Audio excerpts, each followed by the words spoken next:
Hi, Mandy Romero. How are you? Well, I'm fine, Gerald. I'm all the better for seeing you, and all the better for a brilliant, bright day in Liverpool, and all the better for the thought that um, I'm making connections with people in a world that's a bit locked down. Do you remember when we met the first time? I remember when we met. You got me together in a space, I can't remember where, with others, but in particular we met, and you asked me a question. You said, we are going to do this project called Trivial Europe, and we're going to centre ourselves in the city. Should it be Manchester or should it be Liverpool? And I said, well, I'm not going to decide for you. And that was before you went to Manchester. I said, but if you want to know the difference is that Manchester has substance and Liverpool has style, and it'll be up to you to make a decision which you wanted. And you came back either a week or a few days later, I can't remember, and you said, we've decided on Liverpool. So I suppose it was up to us to provide you with the style. Yeah, and you did. And the night we spent together, can you tell me one memory? What comes up to your mind first? Well, don't forget, of course, that it was kind of split into two, which was that there was a period at which somebody who isn't me became me, and then we carried on. What was my best memory of it, Gerald, which will sound strange, was the fact that while a certain transition was taking place, you fell asleep on my couch, and I came in and I looked and I saw this sleeping artist from Central Europe who I didn't know an awful lot about. And I thought there was something wonderfully endearing because you lot come along very strongly as conceptual artists. You come along with ideas and you come along with practices. And I thought, yeah, but these artists who have these concepts and everything else, they fall asleep and they have beautiful, dreamlike um, reveries. So I loved you for that.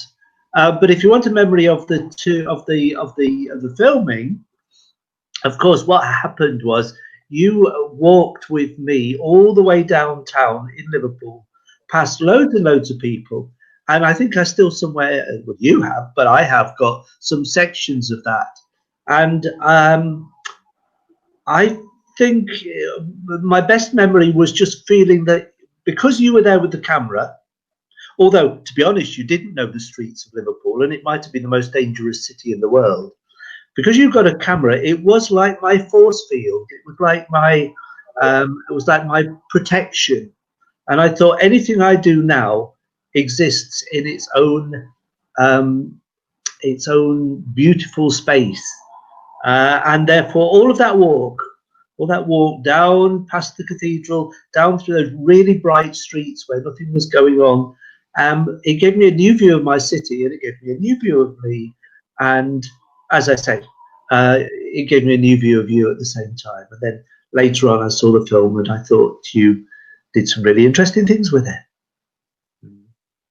Yeah, you said Liverpool was the most dangerous city at that time in Europe, but I remember that somebody said Liverpool is the greatest city in the world, and this is also the subtitle of our film, Trivial Europe. So I think everybody thinks his city is either the greatest or the most dangerous city in the world or in Europe. Anyway, if anybody wants to see more about this um, city exploring project, you can watch it on fabrikanten.at/trivial Europe. One word. It's still there, Gerald, after all these years. It's still there. It's still there. It's a full movie online. You Oh, can also find it on YouTube.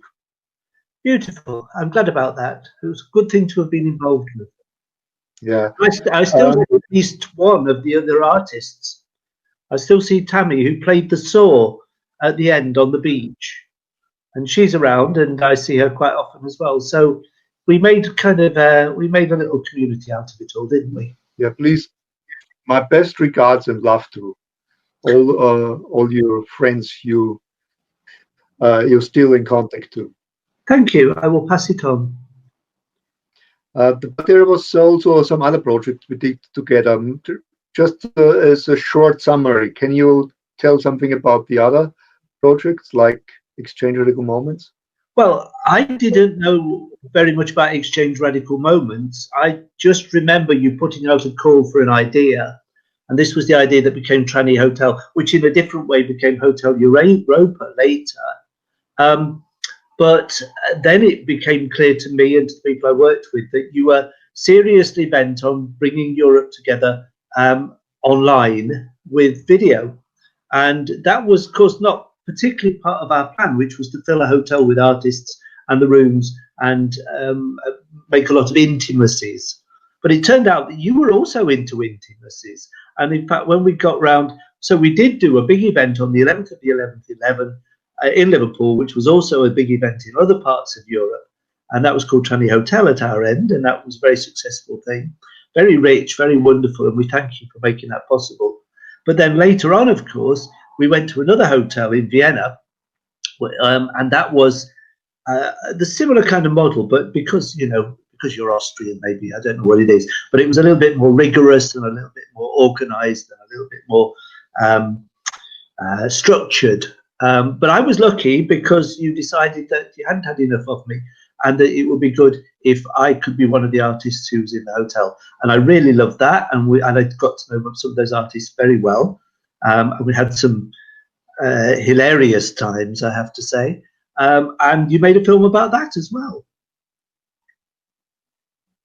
I want to come back to your video because it deals with nothing, or the topic nothing is happening. These two meanings which is in this sentence was our main topic last year at the Fabrikanten's year program. And do you have any experiences or memories during the Corona COVID-19 time when you had these feelings of experiencing the nothingness, the void, or did you learn something out of this time for the future? Well, you know, a few years ago, I've written lots of books, none of which have been published. Sometimes I just have a whim and I write a book. And I once wrote a book not too long ago called Everything and Nothing. And it was a very interesting exploration through many different aspects of the whole idea of nothingness, but also somethingness as well. It's that Chinese thing about the idea of the 10,000 things, which for the Chinese means everything. So in a way, we're caught between the everythingness of life and the nothingness of life. And for me, that has got a great deal to do with entropy, which is to do with the idea that something has a kind of form and shape, and gradually that deteriorates into nothing and becomes chaos again. And so that has been one of the ruling ideas of all of my work in my life, I think. So when we come to this, because it's not that long ago and it's still going on, for goodness sake, though you'd hardly know that sometimes when you're in Liverpool just at the moment. Is this about everythingness or nothingness? And my instinct is that actually what it has turned out to be for me is it's turned out to be about everythingness. Because the 2 years ago, 2017, I crossed Central Asia in a project of my own, taking silk across the Silk Road. And I was going to stare into the void, because there's that whole middle part of Asia is almost very undefined, undifferentiated. It's a place where chaos can rule. It's a place where emptiness exists, and so on. So I've had a whole lifetime of following my mind through to the point at which I'm looking to see what there is in nothingness and how it works. And that particular journey ended with me nearly dying, which is to say that I fell off a boat into a harbour and nearly drowned. And then sometime later on, because I'd been studying Islam while I was going along, I actually created a three-screen installation, which was called The Fall, which was all about the experience of nothingness in the mosques of the Central Asia, and how that had something to do with what happened when I fell into the gap between the ship and the harbour in Baku, in Azerbaijan.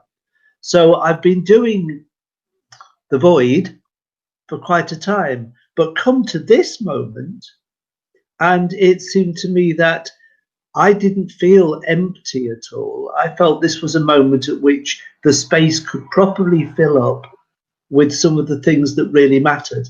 And so in an odd sort of way, I have actually had a richer, more full, more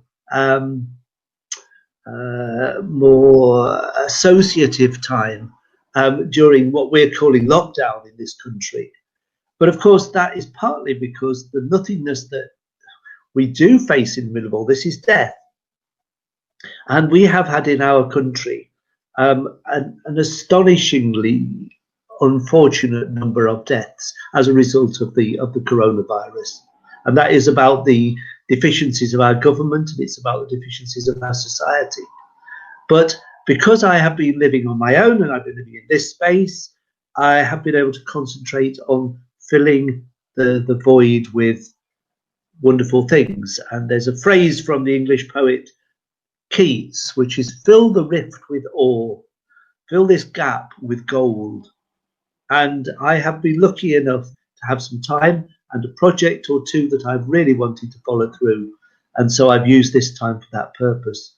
But there are also times when I stare out, as one might do on this terribly sad day in the world, with America tearing itself to bits. And you could say, well, there is the void. And you could say, there is the place where something is disintegrating before our very eyes, or doesn't have any coherence anymore. And then you have this, which is I'm looking past this screen and I'm seeing this brilliant green view, which is the same brilliant green view that is in that miniature that I produced for you. And I'm thinking, how does a person like an artist like you or me bring those two extremes together? How does it bring the chaos and the void and the emptiness and the destruction of one thing together with this brilliant natural perspective? And it's become a bigger and bigger task for us to do now. What are you up to next week, next month? Well, you know, everything is going to depend upon, what I'm going to do in my space here now is I'm going to carry on writing. I'm writing a book. I'm writing all sorts of things, actually. I'm trying to bring a lot of the things I've written to the point at which I can submit them to people who might be interested in publishing them for the first time. So I'm enjoying doing that because it enables me to enter the world of the imagination, the world that I've created where this fiction takes place. So that's been, that's one thing I will do. I hope sometime to see my brother, who I haven't seen, like many people haven't seen their family for several months. In just about 4 weeks, or maybe just under 4 weeks, I hit one of what they call the 0 birthdays. And so I shall be trying to celebrate that in as distanced a way as possible, with as many people as can be distanced in the same distance space as I. But how much more we do than that is going to depend upon what the political situation that we find ourselves in and what permissions are given, what clarities are offered. So I will probably still be doing a lot of the things that I've been doing for the last 3 months. I've been cooking, shopping, exercising, connecting with friends, and writing and reading, and a little bit of screen stuff like this. Because I'm not broadcasting at the moment, and there's a lot of other things that I'm not doing. But it's going to be fine. What about you? I mean, you're going to spend 6 months doing this, aren't you? Yeah, there will be a couple of weeks at least, or months, to bring everything on the surface, what we did the last 30 years. It will be published on Instagram and also on Facebook. And there will be tomorrow an online lecture in cooperation with the Linz Art University and the Valley Export Center of Linz. We will have another guest. You you know, it's Katerina Kokinos Kennedy. Oh You yeah. met her at Hotel Obscura. She will be a guest in the tomorrow online lecture at 6 o'clock in the evening. And next week on Wednesday will be Daniel Wetzler von Rimini Protocol. Do I In know? this online. Yeah, you know Rimini Protocol, have you heard about? Oh yes, yes, I know that. Yeah. Okay. So Um, so basically, you're going to stage a number of online events. yeah, but not, yeah, but we were preparing a very analog event too.